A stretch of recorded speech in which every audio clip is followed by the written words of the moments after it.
تو تسبیحاں پڑھی بس، اس کو روح کی ہدیہ کیا، اللہ سے مانگا آج میرا بھائی ماں باپ کا فرما بردار ہے. کیا کہتے ہیں؟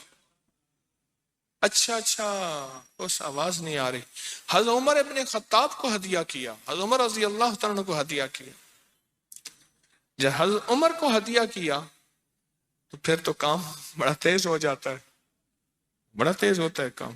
حضرت عمر کو ہدیہ کیا کہ امیر المومنین نگاہ فرمائیں، دعا فرمائیں، نگاہ فرمائیں، دعا فرمائیں.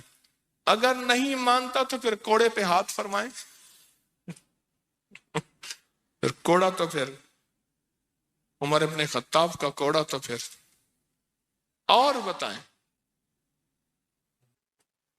کہا پچھلے سال حاضری دی سورۃ اخلاص کی جمعراتوں کی، اور نقش لگایا سورۃ اخلاص کا تعویذ لگایا تو اللہ پاک کا نظام کہ اللہ نے ساری مصیبتیں پریشانیاں دور کر دی.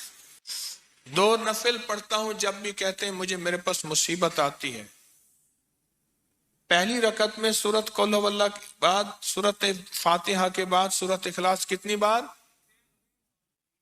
3 بار. دوسری رکعت میں بھی 3 بار.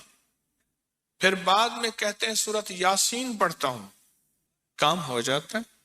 انہیں علم ہے کہ سورۃ اخلاص میں ہے کیا، انہیں علم ہے کہ سورۃ اخلاص کی طاقت کیا ہے، انہیں علم ہے کہ سورۃ اخلاص کا اخلاص کیا ہے، انہیں علم ہے کہ سورۃ اخلاص کی منزل کیا ہے، انہیں علم ہے کہ سورۃ اخلاص کے اندر جب مجمع بیٹھ کے پڑھتا ہے پھر اللہ کی ذات اور اس کی رحمت متوجہ کیسے ہوتی، انہیں علم ہے.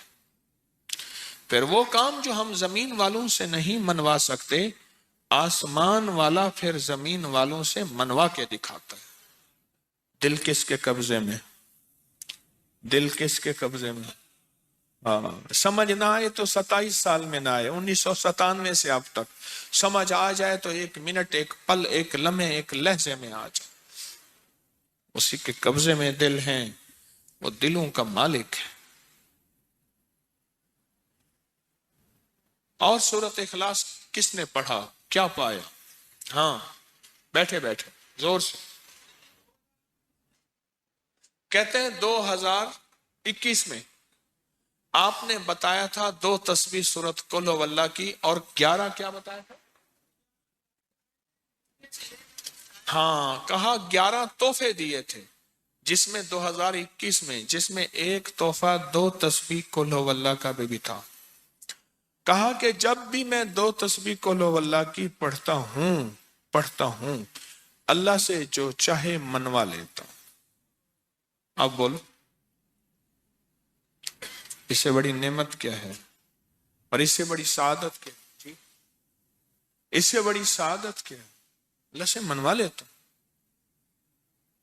اس سے بڑی نعمت کیا ہے؟ اس سے بڑی سعادت کیا ہے؟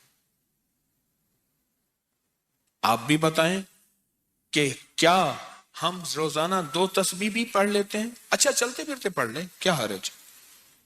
چلتے پھرتے پڑھ لیں، چلتے پھرتے پڑھ لیں،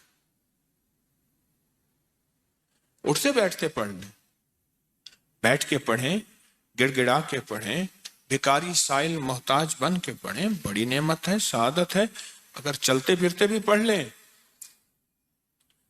اور لیکن ایک بات ہے، اگر آپ چلتے پھرتے پڑھتے ہیں اور 7 جمعرات کی اس کے ساتھ ساتھ جمعرات کی حاضریوں کا یہ جو اجتماعی چلہ ہو رہا، جس کی آج 3ری جمعرات ہے، اس میں ادب سے، احترام سے، طلب سے، تڑپ سے، جذبے سے داخل ہوتے ہیں، پھر تو حقیقت کہہ رہا ہوں کہ انسان کو ایک طاقت ملتی ہے جمعرات کی حاضری میں، ایک تاثیر ملتی ہے، ایک کمال ملتا ہے، اور ایک انوکھا جمال ملتا ہے، اور حیرت انگیز دنیا ملتی ہے، اور حیرت انگیز مقام ملتا ہے. اگر آپ کر لیں تو جمعرات کی حاضری بھی ہو جائے اور ساتھ روزانہ 2 تسبیح سورۃ قل هو